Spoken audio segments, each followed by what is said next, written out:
अस्सलाम वालेकुम। शाम की चाय के साथ इशफाक अहमद साहब की ज़ाविया के साथ हाजिर हूँ। और आज जो टॉपिक है वो है बच्चों की नफ्सियात। ज़ाविया में से बच्चे की नफ्सियात के बारे में बहुत सी दलीलें एक दूसरे के मुतज़ाद भी मिलती हैं कि बच्चा काम करता या नहीं करता। तो मेरा इससे कोई ऐसा तारुफ नहीं था और मैं साइकोलॉजी के बारे में इतना कुछ नहीं जानता था जितना कि मेरे हमसफ़र जानते थे। मेरा ये वाक़या 1952 का है और मुझे शहज़ाद की फरमाइश पर फिर याद आ रहा है। बहुत देर की बात है। मैं 1952 में मुल्क रोम में था। रोम यूनिवर्सिटी में उर्दू पढ़ाता था और साथ साथ फ्रांसीसी और इतालवी पढ़ता था। वहाँ पर हमारा एक दोस्त था, मुसफ़्फ़ी रियाद। वो बहुत अच्छा मुसलमान। मेरी बहुत अच्छे से मुराद ये है कि इसकी तस्वीरें गाहे बगाहे बिक जाती थी और वो हमारा दोस्त था तो इसके साथ इधर अल्ले तल्ले करने में रोम में घूम फिर लेता था। वो अच्छा शरीफ आदमी था। हमें बहुत आसानी होती थी क्योंकि इसके पास कुछ पैसे होते थे। हम तीन दोस्त थे, रयाक, मैं और एक हरीचंद जो हिंदुस्तान का था। हम इस तार में रहते थे कि कोई अच्छा सा मौका हमें ऐसा मिले कि जहाँ पर हम पैसे खर्चे बगैर घूम सकें और इसे पूरा पूरा फ़ायदा भी उठा सकें क्योंकि पता नहीं कितनी देर यूरोप में रहना है। तो इन दिनों 31 दिसंबर 1952 को रयाक की एक तस्वीर बिक गई। तो इसने कहा मैं तुम्हारी दावत करूंगा दिया वीनीतो के ऊपर, जहाँ प्राइमिसेस हैं। बहुत कीमती सड़क है, जैसे हमारे यहाँ शाहराह कायद आजम है। इस रेस्टोरेंट में जिसका नाम अली बाबा चालीस स्टोर था, वो एक बहुत बड़ा रेस्टोरेंट था और एक बेसमेंट में। रेस्टोरेंट में बड़े खूबसूरत 40 मर्तबान थे, सतूनों की जगह बने हुए, और इसके ऊपर छत उठाई हुई थी और इसके अंदर ऑर्केस्ट्रा बड़ा खूबसूरत बजता था। हमारी खुशकिस्मती कि वहाँ आम तौर पर एक्टर लोग ज़्यादा जाते थे। आम आदमी की वहाँ इतनी पहुँच नहीं थी कि वहाँ पहुँच सकता। ये जो हमारे एंथनी क्वीन था, इसको वहाँ आने का बहुत शौक था। एंथनी क्वीन की एक बड़ी अजीबोगरीब आदत थी कि औरतों जैसा मिजाज था इसका। हर वक्त अपने साथ एक शीशा रखता था, 2 मिनट बाद निकाल के थोड़ी लिपस्टिक लगाता था। इतना नाजुक मिजाज और यूं करके बात। एंथनी क्वीन से हम बहुत मुतासर थे, वहाँ के लोग भी मुतासर थे और फिर इससे वहाँ मिलना हुआ। इन्हीं दिनों हमारे मशरकी पाकिस्तान के रबीउद्दीन वहाँ पर फिल्म डायरेक्शन की कुछ तालीम लेने आ गए। हमारी इवनिंग क्लासें होती थी, इसलिए मैं उन्होंने कहा 6 महीने का कोर्स है, इसमें आपको पता चलेगा कि ड्रामा कैसे लिखा जाता है, लाइटिंग कैसे की जाती है। तो चीनी चिता हम जाने लगे। हमारे जो उस्ताद थे, प्रिंसिपल थे, डायरेक्टर थे, वो थे विक्टोरिया डिसेका। उनकी एक बहुत मशहूर बाइसाइकिल थी। तो डिसेका साहब के सामने जानवे तलमन तहत किया, लेकिन हम डिसेका साहब से ना तो इतना डरते क्योंकि इनका मिजाज अच्छा ना था और ना इनसे इतने ज़्यादा मुतासिर थे जितने इन एक्टरों से जिनके के पैंतरा और तरह का था। तो एक दफ़ा उन्होंने हमसे क्लास में सवाल पूछा, भाई बताओ कि सबसे ज़्यादा मुश्किल रोल कौन सा है जो एक्टर कर सकता है। मुझे बात याद आ गई, हम सब ने हाथ खड़े किए। तकरीबन लड़के लड़कियों का मुश्तरका जवाब था कि हैंच बैक ऑफ नॉट्रेडम बहुत मुश्किल रोल है। तो उस्ताद मोहतरम ने फरमाया दुनिया में सबसे आसान रोल हैंच बैक ऑफ नॉस्ट्रेडम का रोल है, क्योंकि टूटी हुई नाक, गंदी शक्ल, बदनसीब आदमी, सारी हमदर्दियाँ और उसके साथ वो रोल तो कोई भी कर सकता है। वो तो सबसे आसान है। हैंचबैक ऑफ नॉट्रेडम अगर किसी ने किया है तो आप इसे बड़ा एक्टर ना माने। मुश्किल तरीन रोल ये है कि आम घराने का एक आम बाप है, टोपी उतार के रखता है, छज्जी पकड़ कर रखता है, दफ्तर से आता है, फिर उसको अपना रोल करना है जो सबसे मुश्किल है। वो क्या करे, इसके पास कोई सहारा नहीं है। ये बात दूसरी तरफ चली गई तो हम चले गए अली बाबा चालीस चोर वाले रेस्टोरेंट में। 31 दिसंबर की रात में तुम्हारी वहाँ लगवाऊंगा और तुम देखोगे कि दिन किस तरह चालू होता है और साल किस तरह ख़त्म होता है और क्या क्या कुछ हंगामा होता है। हम बड़े खुश थे कि हम वहाँ जाएं। चले गए तो जाके जब देखा तो छमाछम बैंड बाजे बज रहे हैं। दुनिया जहाँ के एक्टर एक्ट्रेस आए हुए हैं सारे तकरीबन वहाँ पर मौजूद थे। वो बड़ा अच्छा ज़माना था जब पोस्ट वॉसल में इटली की बन रही थी इमारतें। जब वहाँ गए तो वहाँ स्टेज के ऊपर ब्लैक नीग्रो थे। इस ज़माने में एक ब्लैक ड्रम का बहुत रिवाज था, अब नहीं रहा। बीट भी बहुत प्यारी थी, हर एक का नाचने को दिल कर रहा था। अचानक रियाक उठा। हम समझे शायद कि अपनी चीज़ ड्रिंक कोई सिगरेट लेने गया है, जबकि इनसे जाकर उनसे मिला, म्यूज़िक वालों से फिर लौट कर वापस आ गया तो अचानक एक ऐलान हुआ, اب یہ ایران جو ہے کہ اٹالین میں لکھا ہوا ہے، تو میں آپ کو پڑھ کے بتاتی ہوں۔ سنری سنری بنیرا چے اون کا اتن تے پاکستان بترا دی نسرالی۔ میں تو یہی سمجھا کہ ہمارے درمیان کوئی پاکستانی موجود ہے تو بڑا اچھا گاتا بجاتا ہے۔ میں نے کہا شاید ہوگا، میں تھوڑا سا کانپا بھی۔ اعلیٰ اے ای پروفیسر اعلیٰ اور نستی زاوی روما سا وونامی کاغذ اٹھایا اشفاق احمد۔ جب انہوں نے یہ کہا تو میری جان عذاب بن گئی۔ مجھے گانے کا پتہ ہی نہیں ہوتا کیا ہوتا ہے، شاید اب یاد ہو۔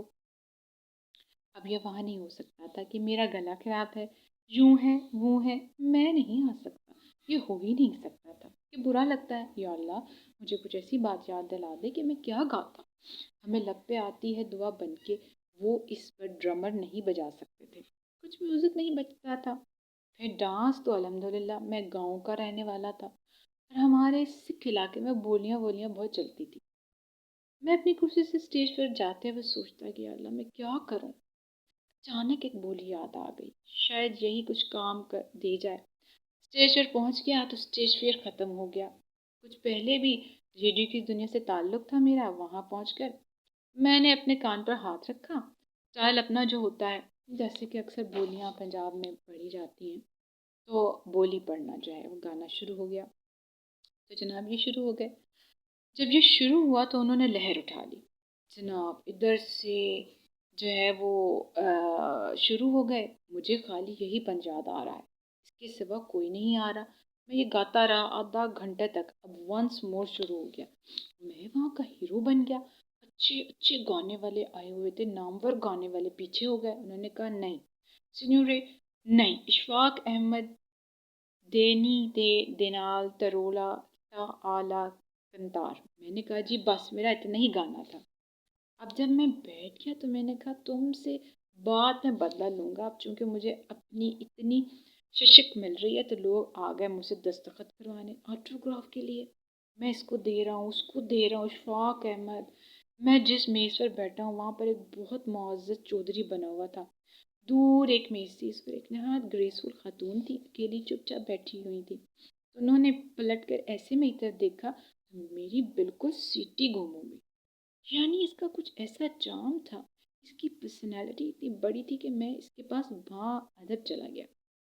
اس نے کہا سی کمدا، میں بیٹھ گیا تو اس نے کہا گیو می سائن، مجھے بھی دیں آٹوگراف۔ میں نے اس پر لکھا بخدمت ملکہ عالیہ ان گریٹ برگمان اور نیچے اپنا نام لکھ دیا۔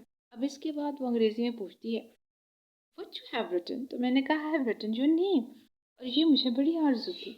میں خوش اس لیے اٹھ کر آ گیا تھا کہ اتنے قریب سے اتنی بڑی آرٹسٹ کو دیکھنے کی حسرت تھی، تو آپ کی خدمت آ گیا۔ وہ کہنے لگی تھینک یو ویری مچ۔ میں نے کہا سینوریٹا، میرا بھی آپ سے ملنے کو بڑا جی چاہتا ہے۔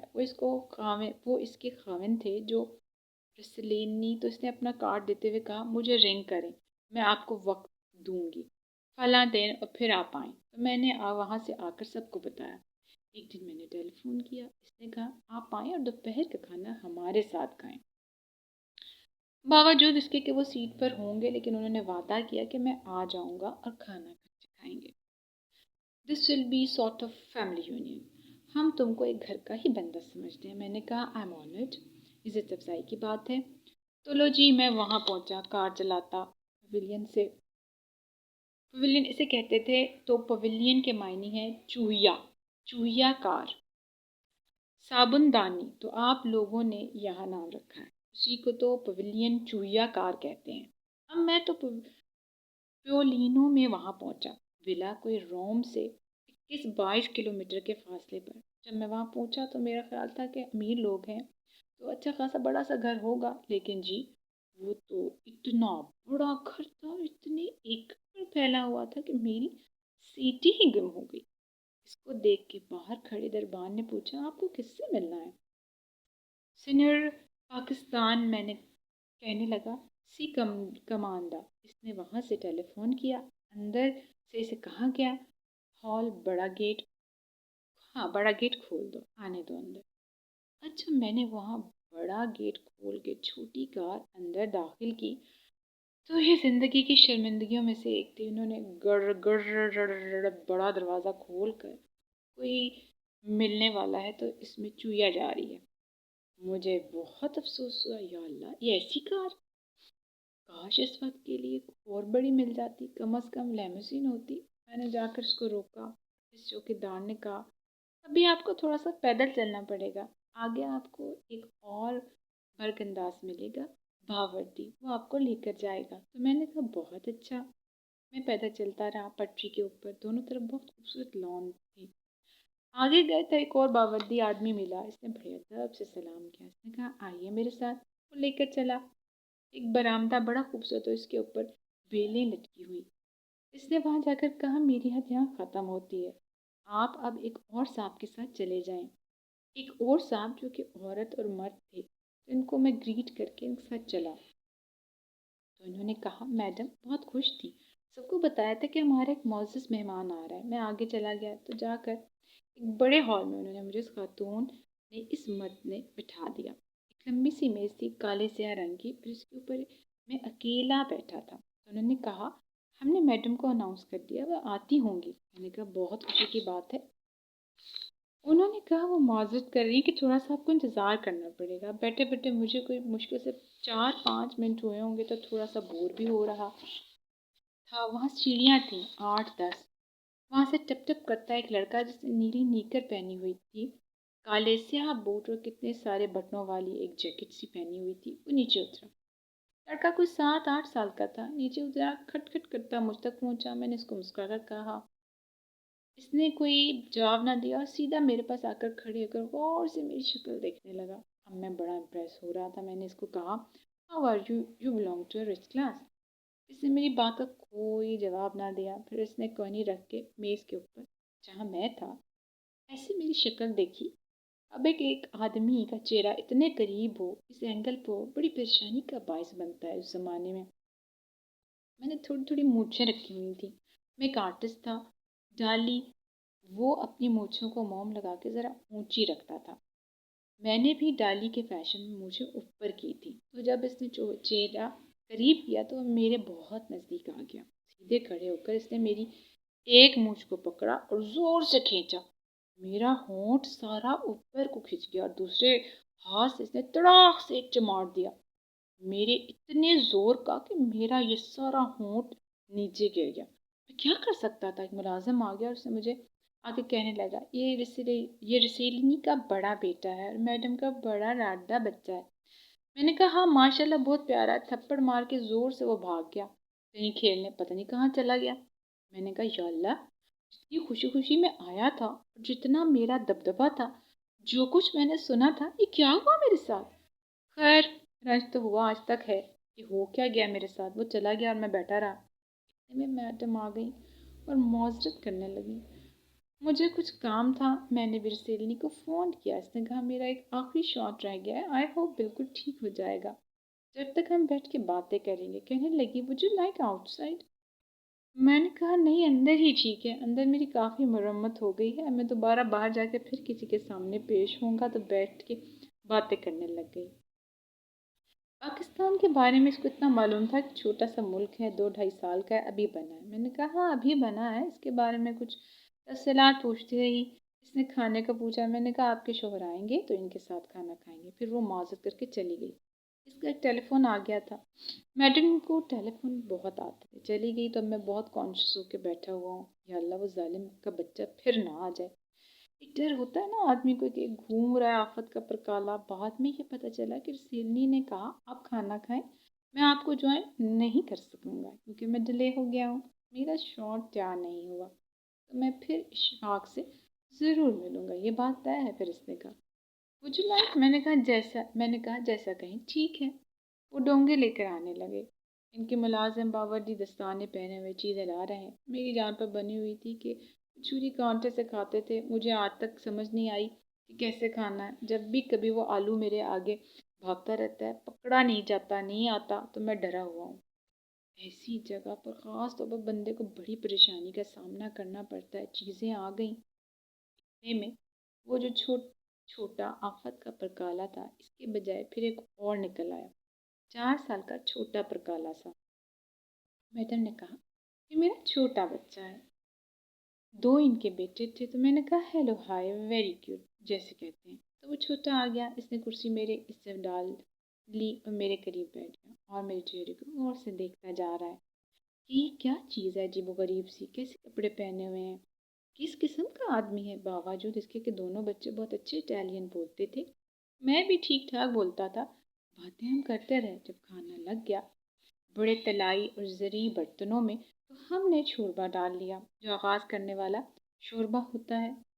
तो वो जो छोटा बच्चा था दूसरा बड़ा इधर बैठा था, दूसरा भी आ गया।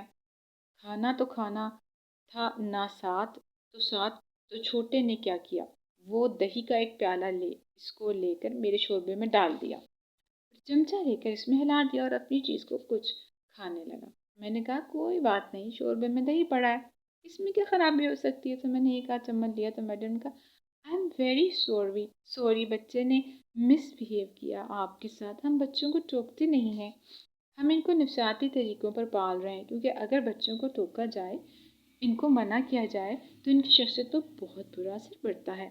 ये नई नई तहकीक आई है, हमारे सारे लोग यूरोप की इस तहकीक पर चल रहे हैं। हमारे जैसे पढ़े लिखे वालिदैन इस मामले में बहुत ही मोहतात हैं। हम अपने बच्चों को कुछ नहीं कहते। मुलाजिम से कहा कि प्लेट उठा दो, उसकी जगह नई ला कर रख दी।